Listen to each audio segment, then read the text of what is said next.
Hello everyone, welcome back to the next video. In this video I will show you how to integrate subtitles to a video in Expo React Native application for iOS. So this will be an iOS specific video only.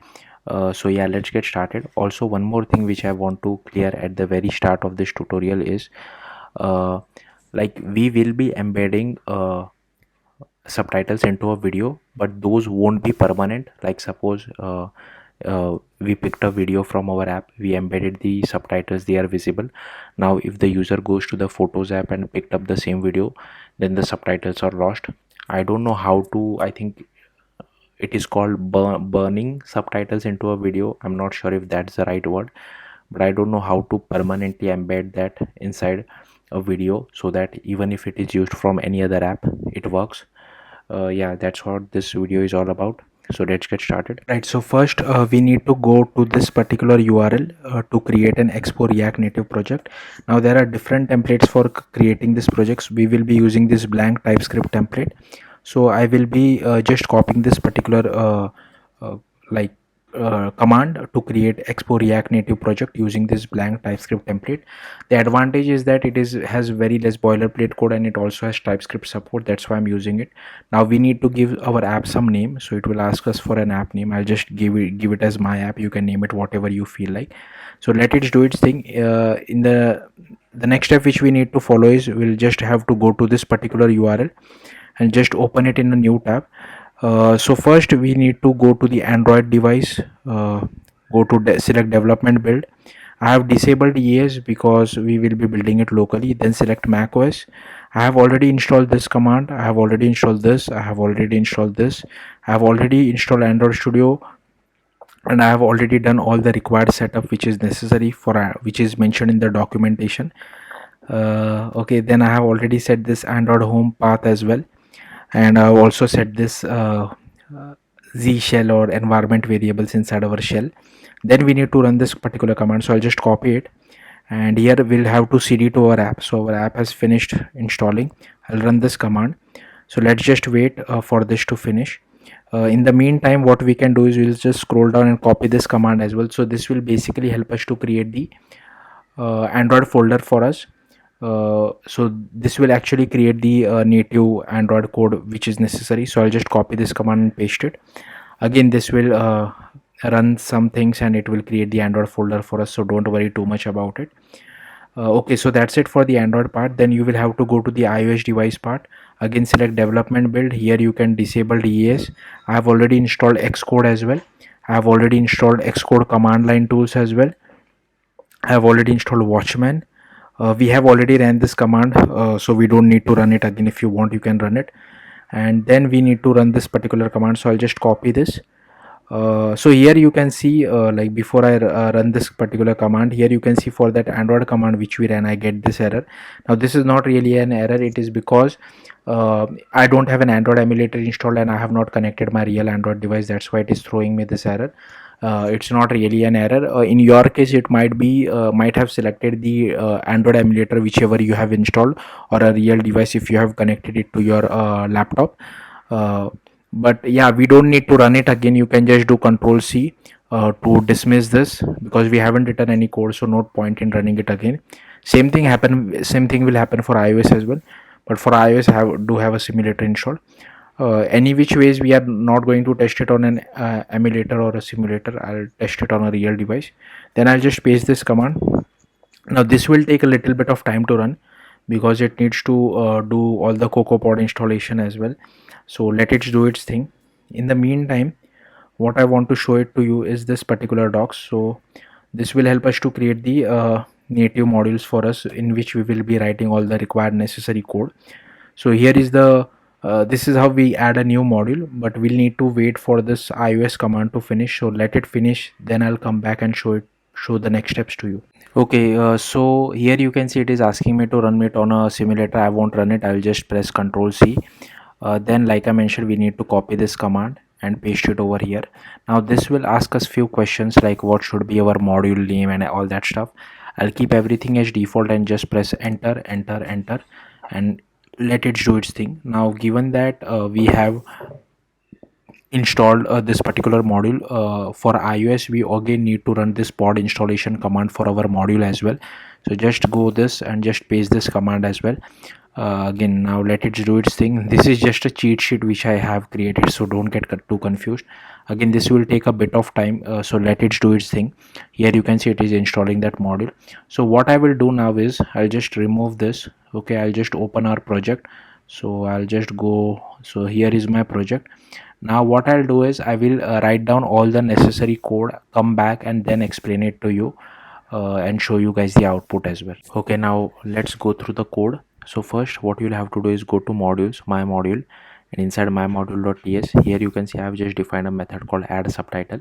It takes the path of the selected video and there is no return type as such. Then let's see how to use it first. So go to app.tsx. One more thing, you will have to install this dependency as well, Expo image picker. This helps us to pick videos as well. So you can just do npm install Expo image picker, and inside app.json, like if you like, we don't require any permission as such, but if you refer the documentation of Expo image picker, they tell us to add the permission. So I'll quickly add that permission as well. Okay, so inside your app.json you have to add this plugins array, and here you can see I have added this Expo image picker and we have to add the photos permission. Yeah, we don't really require this permission, but yeah, I've just added it just to be on the safer side because the documentation recommends it. Then we just go to app.tsx, and again I'll just remove some boilerplate code which I have added. Sorry about this. So I'll quickly remove that. Okay, so first we don't need this as well. Sorry, we don't need this, and we don't need this as well. So first you will have to import touchable opacity button as well as text from our React Native. Then here I have imported my modules as well because we need to call that method. Then I have also imported Expo image picker as well. Then here is our button, and on click of it we just do image picker dot launch image library async, and the media types is of type video, allow multiple selection is false, and if the result is not cancelled, that means the user has picked a video. Then we can just call this method my module dot add a subtitle and pass the uh, path of the video which we have selected. So here just this is the text of the video. Then you can just go to my module dot swift, and firstly over here you will have to import avkit. Now once the subtitle is embedded into the video, I am not using React Native video to play the final video. It's just that once the subtitle is embedded inside the AV player, it is not permanent, so I'm not able to save it. I don't know how to do that. I mean, it is like once I show you guys the output, things would be more clearer for you. Like we are able to display the subtitle, but suppose if the user picks the same video from the Photos app, then the subtitles is missing. So that's why I don't know how to permanently save it. Like it is saved only for the current session which we are using, but yeah, I don't know how to permanently embed it. So here I have imported avkit. Now one thing which I want to make it very clear is there is special type of subtitle files which iOS supports. So here is my app. Go to iOS and double click on this .exe workspace to open it inside Xcode. This will take a bit of time, so let it do its thing. In the meantime, I'll just show you the code. So here I have also added this variable called subtitle URL. This all things is present by default, so I have not touched any of this. Then here is our method called add subtitle, which takes the value which is like the path of the selected video, and here I am loading this subtitle. So this subtitle I have copied and pasted inside my iOS application. So like I said, iOS only supports subtitle with format of VTT. So your subtitle should be in VTT format. If it is in SRT, then you will have to write the logic to convert it to VTT. I'm not going into that. So yeah, that is very important. And where should this sample.vtt file should be present? You can just open your iOS code inside Xcode, and inside your my app you can, as you can see, where is it? Here I have just dragged and dropped. I don't think it should be inside the supporting. I mean, it can be inside my app as well, so I can just drag and drop it over like this. So yeah, So just take your sample.vtt, just drag and drop, and make sure the target membership is checked. If it is not checked, you can click on this plus button as well. It should be your own app, so the target membership should be your own app. And this is a sample subtitle file which is present. Okay, then here that's why I'm using sample, so the name of it is sample and the extension is vtt. So you'll have to change it to whatever is your subtitle name, file name. I'll also show you how to load it from a network as well. That's pretty simple as well, so I'll show you that in a bit. So once we get the subtitle, I've assigned it to our url. Then here I have defined one method called add subtitle, where we are passing the path of the video which has been selected. And this is not necessary. I'll just remove this. This was just part of my debugging. So here is the add subtitle method. So here we create an AV URL asset from our video URL. Now suppose the subtitle is located on a network URL on your server, then you can load it like this: subtitle asset, pass your AV URL asset, and pass. Here you can see I'm passing a sample VTT file which is present, which I found it on GitHub. So you will have to use it like this, something like this. But if you are using a subtitle file which is present on a network URL, then you can just comment this particular bit of code and uncomment this. Then you also don't need this bit of code. Okay, but if you're have just one subtitle file which you have copy and pasted inside your project, then you will uncomment this, you will comment this out, and you will uncomment this one. So hopefully that makes sense. Then we create an AV mutable composition. We add the video track, we add audio track, and we add the text track as well. Then here we create the duration. Then this is our video track item. We insert the time range. Similarly for audio track, similarly for the subtitle track as well. Now this code, I have just shown it to you. Like, this code does not really work. Was just what I was trying to do is I wanted to permanently embed the subtitle in the video file. So this is what the approach which I followed, but unfortunately it is not working for me. That's why I've commented it out, but I just wanted to show it to you, just so that if you want to try it, it could be a good starting point for you. But unfortunately it doesn't work, so yeah, I'm not going to go through that. And then on the main thread, we are just creating an AV player, then an AV player view controller.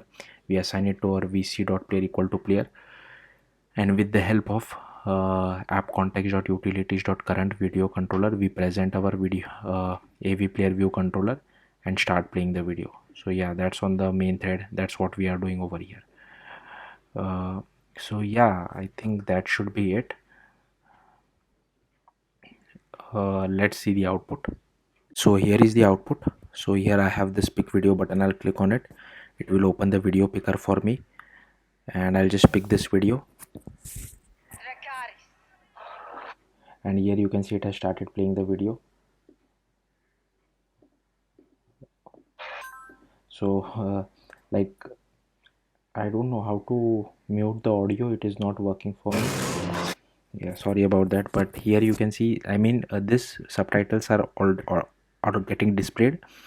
Also one more thing is, these subtitles are not for this video. Like, I can embed subtitle of any video to any other video.